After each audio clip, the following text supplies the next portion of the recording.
অসমৰ মাননীয় মুখ্যমন্ত্ৰী ডাঙৰীয়াই যোৱাকালি কেবিনেট সিদ্ধান্তৰ পিছত যিটো প্ৰেছ মিট দিছে বা নতুন এছঅ'পিৰ কথা ঘোষণা কৰিছে, বিশেষকৈ বিদেশী বিতৰণ সম্পৰ্কে পুশবেক সম্পৰ্কে যিটো তেখেতে এছঅ'পিৰ কথা কৈছে, এই কথাটো আপোনালোকে চবে অৱগত।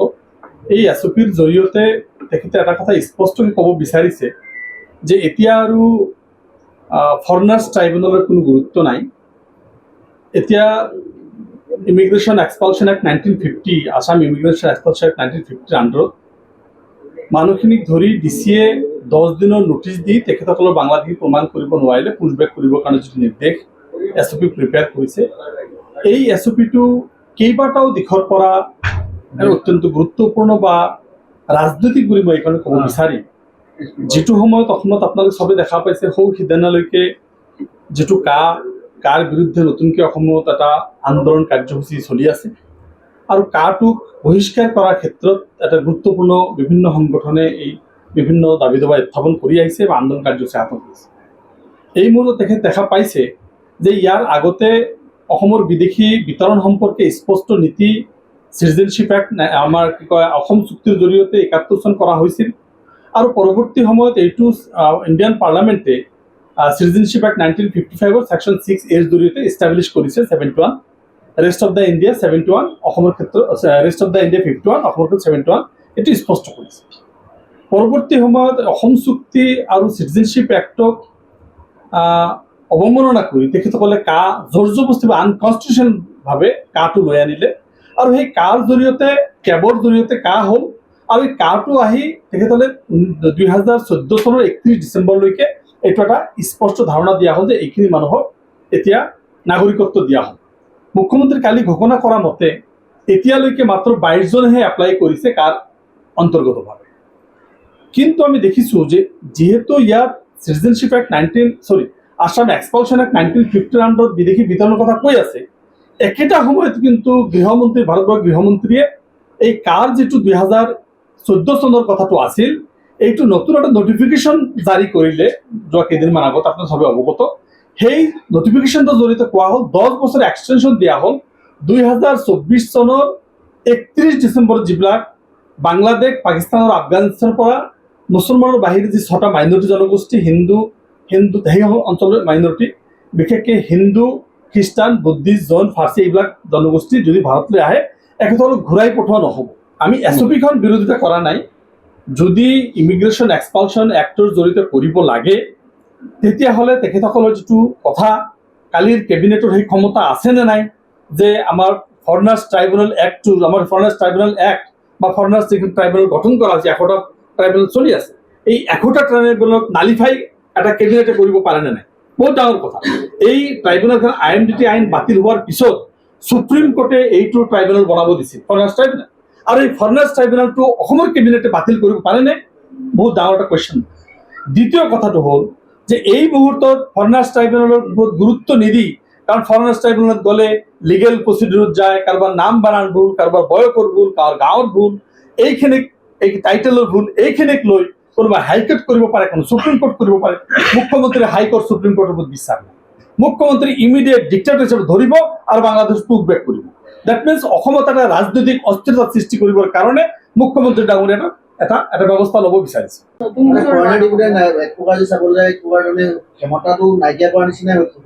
আচলতে মূলত এই কথাটো ফৰেনাৰ্ছ ট্ৰাইব্যুনেলৰ যিটো ক্ষমতা, যিখিনি মেম্বাৰ্ছবিলাকৰ যিটো ক্ষমতা দিছে, that is one of the legal procedure. যদি কোনোবাই বাংলাদেশী আছে তেখেতক বাংলাদেশ পঠাব লাগে। আৰু আমি দেখিছোঁ তেখেতে কিবা 28,000 না 30,000 বাংলাদেশী পুশবেক কৰিছে বুলি কৈছে, সেইবিলাকতো কাৰো আপত্তি হোৱা নাই। যদি কোনোবাই বাংলাদেশী সোমাইছে তেখেতক ধৰিব লাগে, পুশবেক কাৰোতো আপত্তি হোৱা নাই। আপত্তি কোনখিনিত হৈছিল? যিখিনি ইয়াত চাকৰি কৰি আছিল, যিখিনি ইয়াত যুগে যুগে বাস কৰি আছিল, যুগে যে NRCৰ কাগজ আছে, 66 আছে, 71 আছে, সকলো তথ্য থকাৰ পিছতো নামৰ বানানৰ ভুলত যিবিলাক বাংলাদেশ, সেইবিলাক আপত্তি হৈছে। বাকীতো 30,000 আপত্তি হোৱা নাই, মাত্ৰ 200-300 আৰু আপত্তি হৈছে। এতিয়া কথাটো হ'ল তেখেতে সেই একেটা বস্তুৱে এতিয়া আমাৰ মানে ফৰেনাৰ্ছ ট্ৰাইব্যুনেলৰ ক্ষমতা লোভ কৰি তেখেতসকলে নিজে ডিক্টেটৰ হিচাপে জোৰ জবস্তি ডিচিৰ থ্ৰু দি তেখেতসকলে কৰ্মচাৰী থ্ৰু দি পঠাব পাৰে নেকি, তাৰ যিটো কৌশল লৈছে, এইটো অসমত এটা অস্থিৰ কৰাৰ পৰিকল্পনা। অসমত 26ৰ ৰাজনীতিৰ আগত হিন্দু মুছলমান কৰাৰ সম্ভাৱনা আৰু কাৰ বিৰুদ্ধে যে আন্দোলন কাৰ্যসূচী হৈছে তাক দমন কৰা আৰু পাকিস্তানী যিটো গৌৰৱৰ ইস্যু এইটো ডাইভাৰ্ট কৰা এটা পলিচি বুলি মোৰ অনুভৱ হৈছে। আপোনালোকৰ দাবী কি আচলতে, আপোনালোকে কি দেখুৱাব বিচাৰে? আমি বিচাৰো যে আইনৰ ভিত্তি যদি হিন্দু হয়, মুছলিম হয়, নেপালী হয়, যি নহওক আইনৰ ভিত্তিত সিটিজেনশ্বিপ এক্ট 1955 সেকশন 6A ফলো কৰি অসম চুক্তিক ফলো কৰি আমি বিদেশী বিতৰণ কৰা, আইনৰ জৰিয়তে বিদেশী ইষ্টাবলিছ কৰা বিতৰণ কৰাত আমাৰ কোনো আপত্তি নাই যদি কোনো বাংলাদেশী হয়। কিন্তু কোনোবাই সন্দেহ কৰি মোৰ নামত কাইলৈ দি দিব যে আমিনুল ইছলাম ফৰেনাৰ্ছ, ডাউট কৰিব, কোনোবাই ডাউটফুল কৰিব, কোনোবাই ডাউটফুল কৰি কাৰোবাক মাৰপিট কৰিব, কোনো ডাউটফুল ওজনৰ পৰা খেদি পঠিয়াব। These are not the legal system. মই বুজিছো এটা কথাই যে আইনৰ জৰিয়তে, এইটো আইনৰ শাসন, এইটো এটা গণতন্ত্ৰ দেশ, ইয়াত আইনটোকে আমি সংবিধানটোকে চবতকে বেছি গুৰুত্ব দিছোঁ। ইয়াত সংবিধানটো চিটিজেনশ্বিপ এক্টবিলাকক গুৰুত্ব নোহোৱা কৰি তেখেতসকলৰ এককভাৱে তেখেতৰ মতটোকে ইষ্টাব্লিছ কৰাটো আইনসংগত নহয়, এইটো বেআইনী, এটা অন্যায়, এটা অত্যাচাৰ। এতিয়া আমাৰ কথাটো হ'ল যে কোনখিনি মানুহ 2014 চনলৈকে আহিছিল এই তথ্যটো কাৰ হাতত আছে, নম্বৰ 1। দ্বিতীয় কথাটো হ'ল 2024লৈকে যিখিনি আহিছে এই তথ্যটো কাৰ হাতত আছে। ইমান দিনে এই কথাটো এটা কথা আছিল যে তেখেতসকলে ৰিলিজিয়াছ পাৰ্চিকিউশ্যন হৈছিল নে নাই।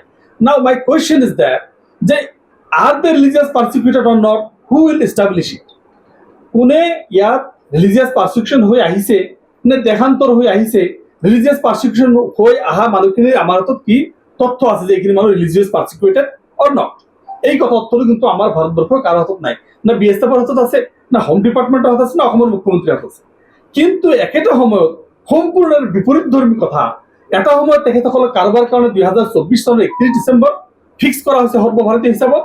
দ্বিতীয় কথাটো কিন্তু আমি দেখিছোঁ যে এতিয়া আসাম ইমিগ্ৰেশ্যন এক্সপালশ্যন এক্ট 1950 যিটো সময়ত সেই সময়ত পাকিস্তানৰ পৰা যিবিলাক আহিছিল তেখেতসকলৰ বহিষ্কৰণৰ যিটো ব্যৱস্থা আছিল সেইটোক কিন্তু এতিয়ালৈকে এই কথাটো এতিয়া নতুনকৈ প্ৰৱৰ্তন কৰিব বিচৰা হৈছে।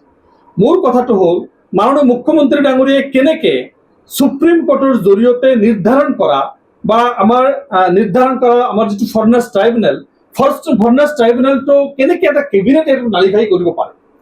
সেই সময়ত কিন্তু স্পষ্টভাৱে আমাৰ যিটো ডিভিজন বেঞ্চ আছিল, কনষ্টিটিউশ্যনেল বেঞ্চ আছিল, কনষ্টিটিউশ্যনত হয় এই কথাটো কৈছে যে আমাৰ ইয়াত চিটিজেনশ্বিপ এক্ট 1955 আৰু আমাৰ কি কৈছে এইটো আমাৰ যিটো মাইগ্ৰেশ্যন এক্সপালশ্যন 1950 দুটা হেণ্ড টু হেণ্ড মিলাই চলিব এই কথাটো কৈছে।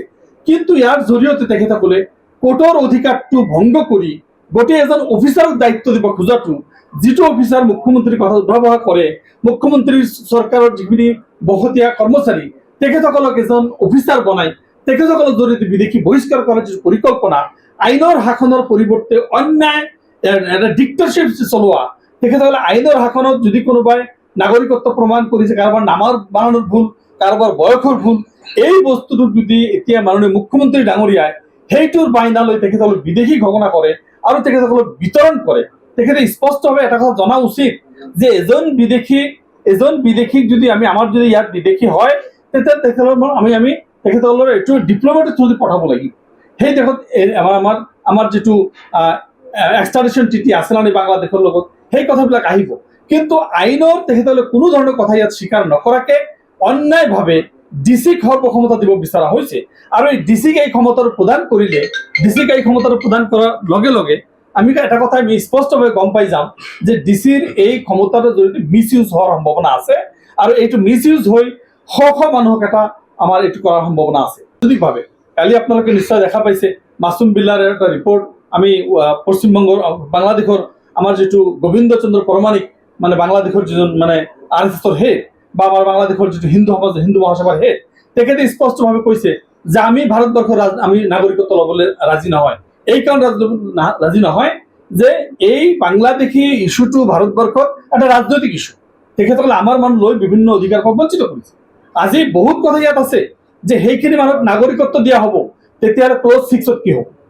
ক্লজ 6ত কি হ'ব? ক্লজ 6ত যে কোৱা হৈছে তেখেতসকলক ভূমিকাৰ অধিকাৰ দিয়া নহ'ব, তেখেতসকলক চাকৰি বাকৰিৰ অধিকাৰ দিয়া নহ'ব, তেখেতসকলক ৰাজনৈতিক অধিকাৰ দিয়া নহ'ব, যিখিনি মানুহ আনিব তেখেতসকলক কি কৰা হ'ব?